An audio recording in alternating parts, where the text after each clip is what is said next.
Chapter 6 discusses retail market strategy.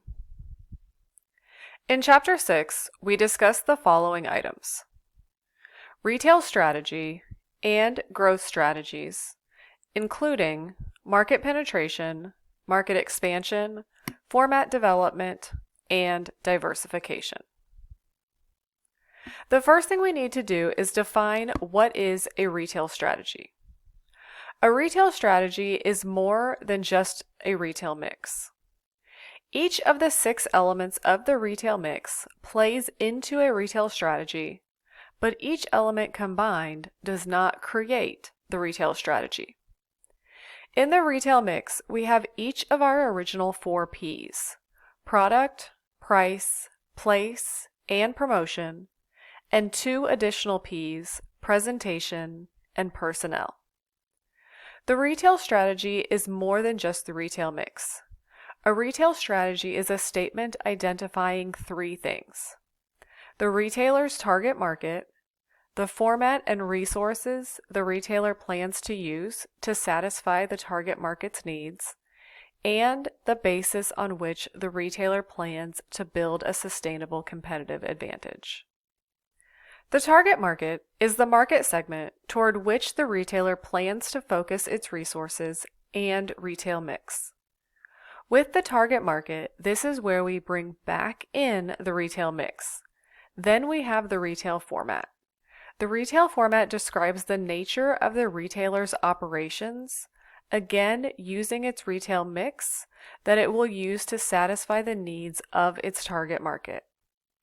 Lastly, we have the sustainable competitive advantage, which is a competitive advantage that the retailer maintains over the competition that is not easily copied by competitors and can last over a long period of time.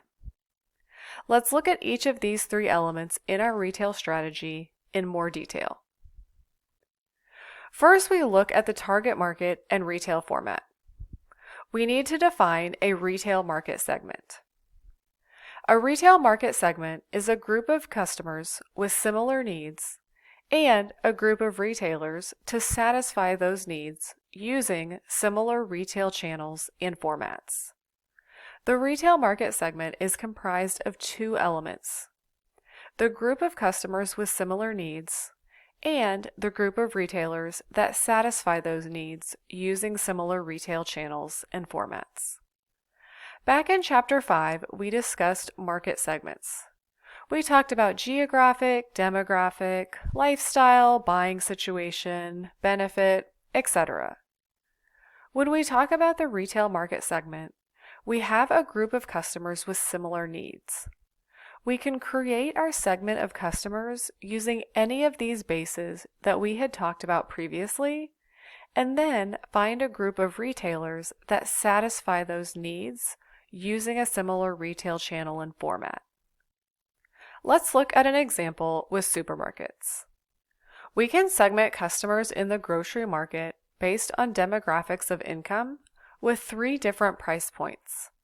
We can segment the customers on lifestyle with different types of products offered in different types of stores, such as organic foods, wide selections of name brand foods, and limited assortment stores with store brands. We can see that there are different groups of supermarkets available to meet the needs of these different segments. After selecting a target market and a retail mix, the final element in a retail strategy is the retailer's approach to building a sustainable competitive advantage. Establishing a competitive advantage means that the retailer builds a wall around its battle position. This means the retailer creates a wall around its present and potential customers and its competitors. When this wall is high, it's hard for the competition to enter the market and compete for customers. Any business activity that a retailer engages in can be the basis for a competitive advantage. If you remember back to your Principles of Marketing class, we talked about 3 different types of competitive advantages. We had a cost, a differentiation, and a niche competitive advantage. And then we had the sustainable competitive advantage, meaning that this was an advantage the firm had that would be very difficult for competition to copy. Over time, all advantages erode due to competitive forces. But if retailers build those walls high, they can sustain their advantage for a longer time, and they can see the competitive forces coming. They're not blindsided, and so their competitive advantage does not magically disappear. It might dwindle over time, but the retailer is able to realize that and make changes before they lose their competitive advantage. Establishing a sustainable competitive advantage, which is going to be very difficult for our competition to copy, is the key to long-term financial performance. So, how do retailers build this competitive advantage? How do they make a sustainable competitive advantage? It includes three things. Retailers can build strong relationships with customers, they can build strong relationships with suppliers, and they can achieve efficient internal operations. As retailers are building a sustainable competitive advantage, they start by building strong relationships with customers. We begin by looking at customer loyalty. Customer loyalty means that customers are committed to buying merchandise and services from a particular retailer. Loyalty is more than simply liking one retailer over another. It means that customers will be reluctant to switch and patronize a competitive retailer. In a later chapter, we will talk in detail about customer loyalty, and we talk about the fact that loyalty comes from an emotional connection with a retailer. Simply visiting a retailer over and over and over again is repeat patronage, not loyalty. Retailers have several approaches they can take for building customer loyalty. We look at brand image, unique merchandise, and customer relationship management programs. Retailers build customer loyalty by developing well-known, attractive images of their brand. Strong brand images facilitate customer loyalty because they reduce risk associated with purchases. If there's less risk involved with making a purchase, customers are more likely to make that purchase. They assure customers that they will receive a consistent level of quality and satisfaction from that retailer. Then, our retailer's image can create emotional ties with a customer that leads the customer to trust that retailer. Let's look at some of the brands we have here on the screen. Let's look at Apple. Do individuals who purchase Apple products have a strong emotional tie with Apple? Yes. Are they willing to switch to Android? Are they willing to switch to other products? Typically not. If you're an Apple user, you're an Apple user. You're not willing to switch to other brands. You know that risk is reduced in making these purchases because of the quality and the products that you receive. The same type of situation occurs with Starbucks. Many people have an emotional tie with Starbucks and are willing to pay $5, $6, or $7 for one drink. For those of you who do this, you know that you have an emotional tie with Starbucks. Starbucks has a strong brand image. You know the consistent level of quality that you're going to receive. Because you can receive this consistent level of quality, the level of risk is reduced in making your purchases. Another approach for building loyalty is offering unique merchandise.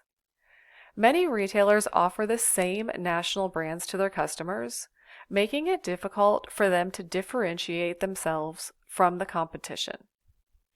Specialty stores can create loyalty by offering specific items that customers cannot find anywhere else. They reinforce that merchandise by providing dedicated, in-store experiences that match the unique products. If we remember back from Chapter 2, we talked about specialty stores. Specialty stores often create their own private label brands rather than selling national brands. They also differentiate themselves based on in-store experiences by providing a high level of customer service. By offering products that cannot be found elsewhere and providing in-store experiences, other retailers will have difficulty matching this, and thus the retailer creates loyalty. Let's look at an example of customized socks and blankets. This online retailer creates unique and customized merchandise that you can't get elsewhere. Are you going to be able to get customized cat socks at Walmart? Are you going to be able to get a custom pup blanket at Target? Probably not. This retailer creates loyalty with their customers because other retailers cannot copy their products. The last approach to creating loyalty is through customer relationship management programs. Customer relationship management, or CRM programs, are also called loyalty or frequent shopper programs. These programs typically involve offering customers rewards based on the number of services or merchandise that they purchase. Unfortunately, these discounts offered by the programs themselves may not create loyalty. Customers may join multiple loyalty programs, even competitors' programs, and continue to patronize multiple retailers.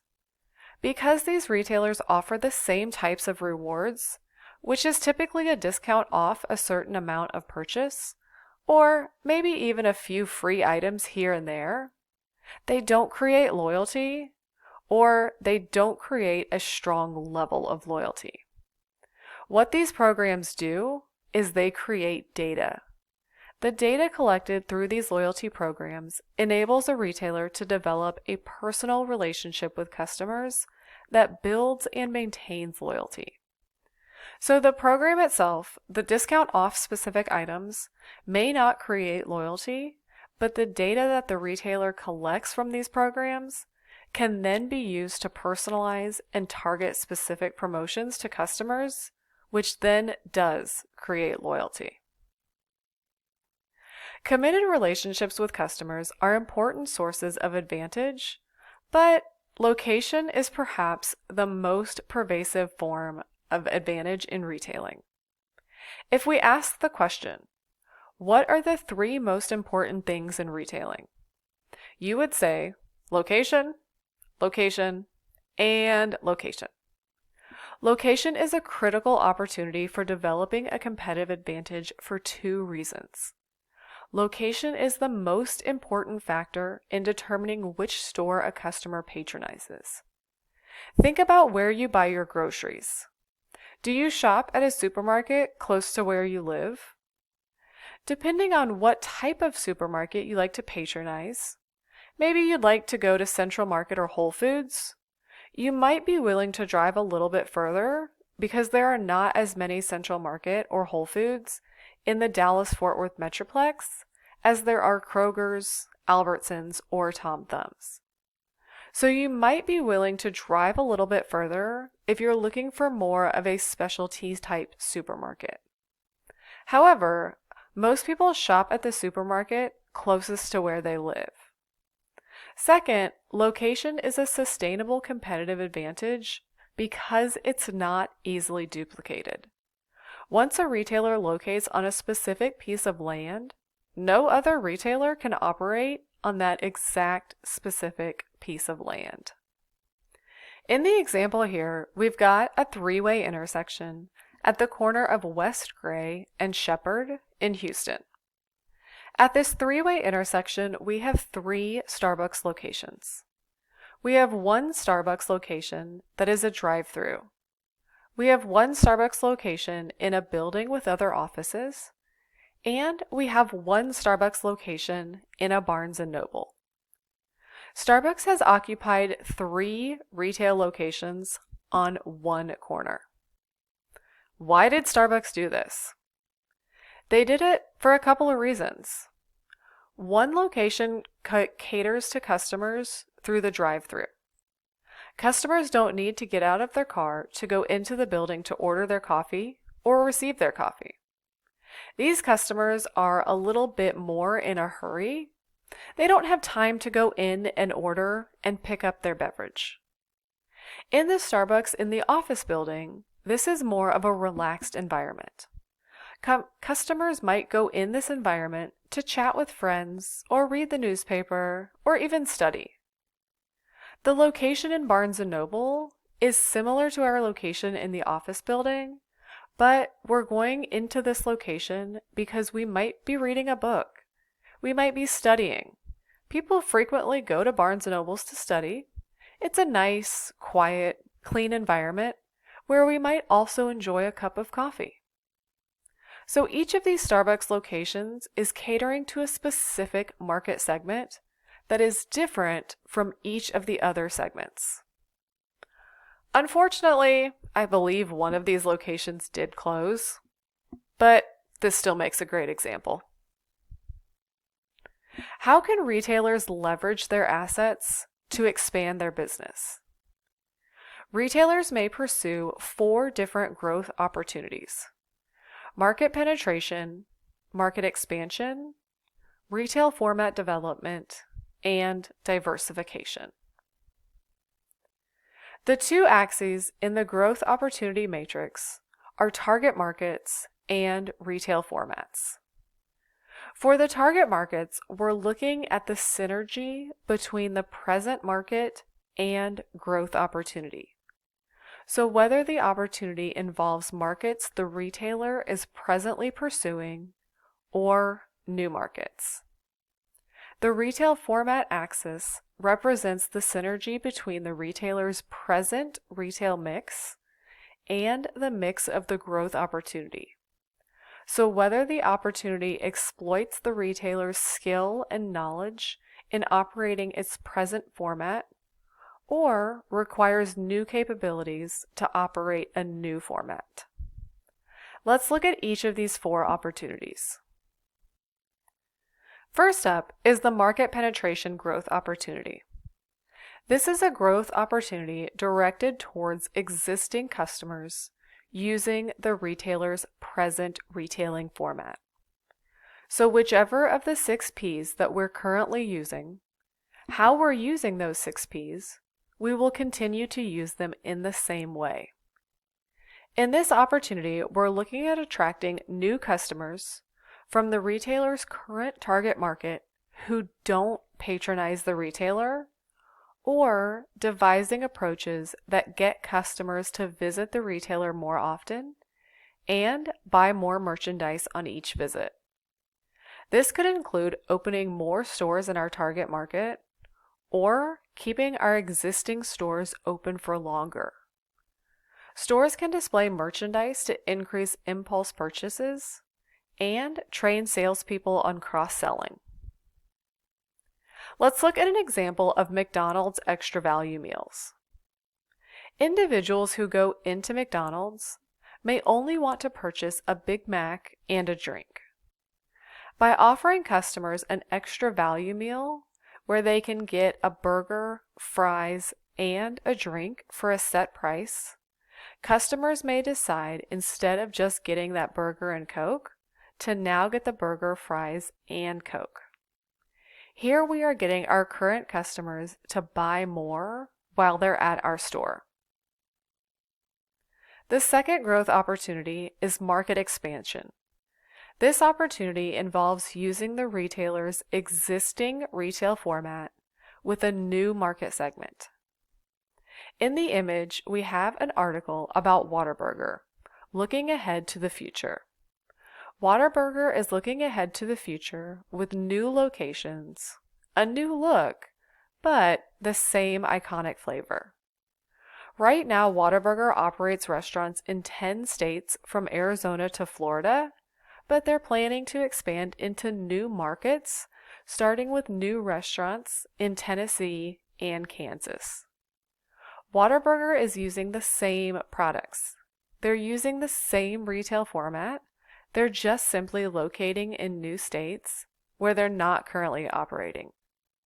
By expanding into new states or new markets, Whataburger is following the market expansion growth opportunity. The third growth opportunity is format development. This is an opportunity in which a retailer develops a new retail format for the same target market. Retail format opportunity is the name given to a strategy where a business offers a new retail format with some sort of new retail mix to the same target market. For example, Amazon began selling electronic items such as CDs, videos, pen drives, and other electronic items, in addition to books and literature. Amazon has expanded now into offering a new format development. By looking at this Amazon Go store, customers are now able to shop at Amazon, not just online, but using this new format in person, and they're also buying different products. Amazon Go offers a lot of food items, and typically on Amazon.com, you're not buying the convenience meals. You can buy some food items and consumer packaged goods products, but you're not buying those ready-to-heat or ready-to-eat meals that you would buy at Amazon Go. The last growth opportunity is diversification. This is a growth opportunity in which a retailer introduces a new retail format directed towards a market segment that's not currently served by the retailer. In this case, we have a new retail format for a new market. Diversification can either be considered related or unrelated. In related diversification, the retailer's present target market and retail format shares something in common with the new opportunity.